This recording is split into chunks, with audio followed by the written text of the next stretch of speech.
What if I told you that just a few decades ago, at the very first generation of K-pop, the government could order artists to change the lyrics of their songs if they wanted to get it released? What if I told you that a single artist simply gave the middle finger and abolished this rule that existed for pretty much the entire modern history of Korea? Today we are taking a look at the most savage move that occurred in Korean music history that flipped censorship laws of Korea altogether with a single song. This is the story of Seo Taiji's Regret of the Times, or 시대 유감. I have a word from our sponsors, Grammarly. Now, our channel has been writing a lot of these video essays recently, as well as writing a book on K-pop history. And we've been receiving tons of help with our favorite digital writing assistant, Grammarly. Grammarly is an all-in-one tool that improves your writing and productivity. Grammarly is completely free to download and will easily integrate into your daily writing.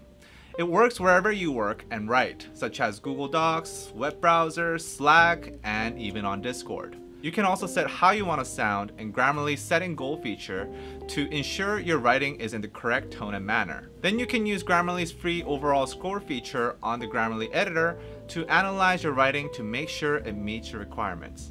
And on top of that, you can use Grammarly Premium's vocabulary suggestion feature to replace the overused words on your writing. Now, I've been using Grammarly to improve the quality of my writing for more than a year, and it's really helped me utilize words that I never would have known before. Even if you're not writing a book or an essay like me, you should definitely check out Grammarly, as it will help you in all aspects of writing, from simple emails to messages on Discord. Go to grammarly.com/DKDKTV to sign up for a free account, and if you'd like to get extra features, upgrade to Grammarly Premium for 20% off to help you save time and work more efficiently.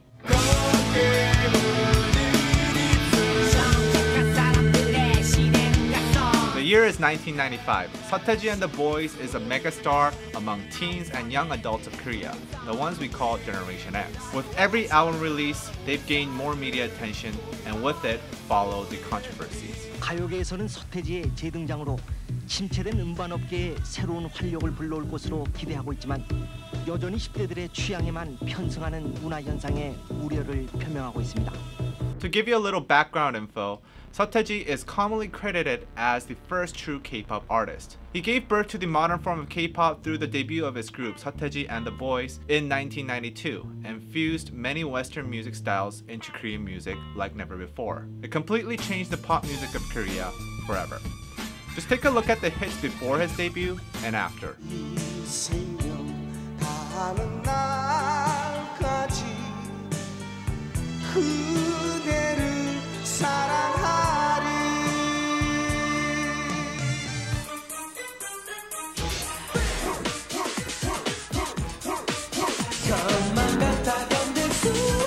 Quite the difference, right? It's safe to say that his debut was the single most revolutionary event in K-pop history. But what really made Seo Taiji stand out was that he made music for teens and young adults. Back in the day, the main audience for pop music was mainly adults with purchasing power in their 30s and 40s. However, Seo Taiji completely changed that, bringing music that the teens and young adults could relate to.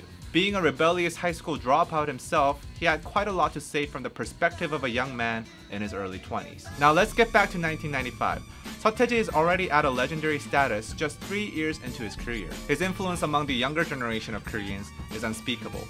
And at the same time, his music is getting more and more controversial and political. His 1994 album had just featured songs such as 교실 이데아, Classroom Idea, a song that bashes the Korean public education system. Luckily, songs like these somehow managed to pass the government censors, whom had the right to change lyrics or outright stop songs from being released at that time. Regardless, his notoriety among the older populace of Korea was growing. Many parents deemed him a dangerous influence to the kids, encouraging them to rage against the schools and the system. And there were even rumors of him being a Satanist, which turned out to be false. Seo Taiji, of course, did not budge to any of this criticism. He instead prepared to release his most politically charged album yet, titled Seo Taiji and the Boys 4. He wasn't very good at naming albums. On that politically charged album, he recorded his most radical song in his discography, Regret of the Times. Korean title, 시대 유감.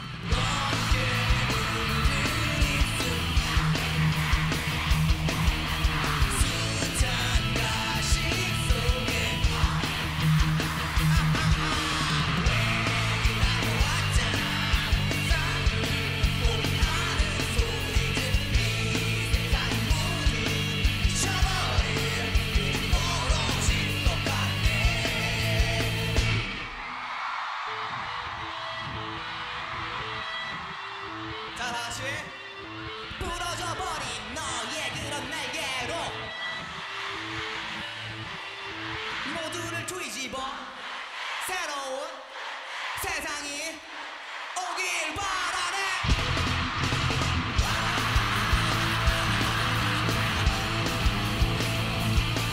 The track was written by Seo Taiji after going through two national tragedies that had happened in 94 and 95. The collapsing of Seongsu Bridge, which led to the death of 32 people, followed by perhaps the biggest tragedy in modern Korean history, the collapsing of Sampoong department store, which led to 502 deaths and injured 937. Both incidents occurred due to improper construction and under maintenance, and as a result, the public's distrust against Korea's systems were at an all-time high. Within this context, it was quite obvious what the song was trying to say.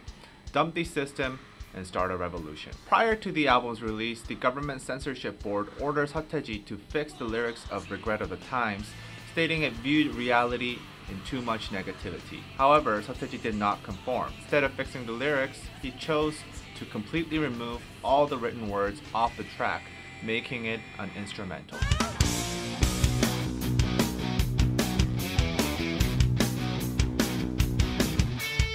Now, Regret of the Times sat right in the middle of their album, track 5 out of the 10-track LP, and it was placed right after the title track, which was Come Back Home.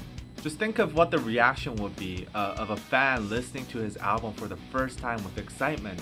Then he or she realizes that the track at the highlight, the middle section of the album, is missing all its lyrics. That is a boss move right there. On October 6, 1995, the album Seo Taiji and the Boys 4 was released, and people quickly realized the reason why Regret of the Times was left as an instrumental. Furious, hundreds of fans sent letters of protest to the censors, which in return decided to file legal accusations on Seo Taiji and worked to remove Seo Taiji's albums off the shelves, which only backfired against them. The news of the legal action by the censors brought more fury in the public, and an even bigger angry mob was formed. Even some parents signed petitions against the censors, stating that Seo Taiji's songs had positive influences on their kids. By the end of 1995, the government succumbed to the overwhelmingly negative public response. And just like that, the government decided to abolish the pre-screening censorship of music, a rule that had been around for 60 years, longer than the actual time Korea had been independent in modern times. No longer could the government order artists to make changes to the lyrics or block songs from being released. The artists finally had true creative freedom and freedom of speech for the first time in 60 years. The new rule, or the lack thereof, came into effect on June 7th, 1996. Unfortunately, Seo Taiji and the Boys would disband before this, as the group announced their retirement in January of 1996. However, Seo Taiji would re-release Regret of the Times as an EP on June 15, 1996, this time with all the lyrics, as a celebration for the abolishment of censorship in music.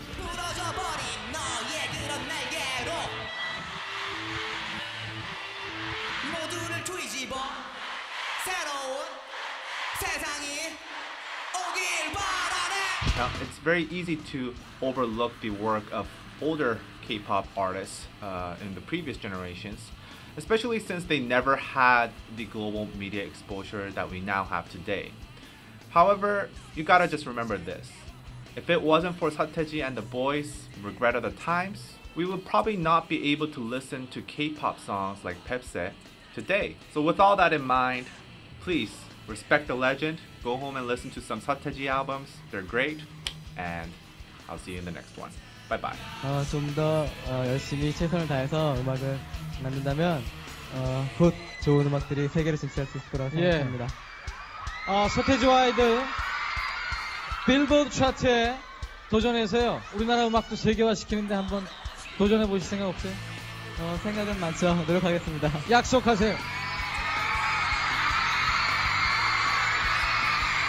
우리나라 음악도 이제 세계로 나가야 됩니다. 여러분들이 도와주세요. 많이 도와주세요.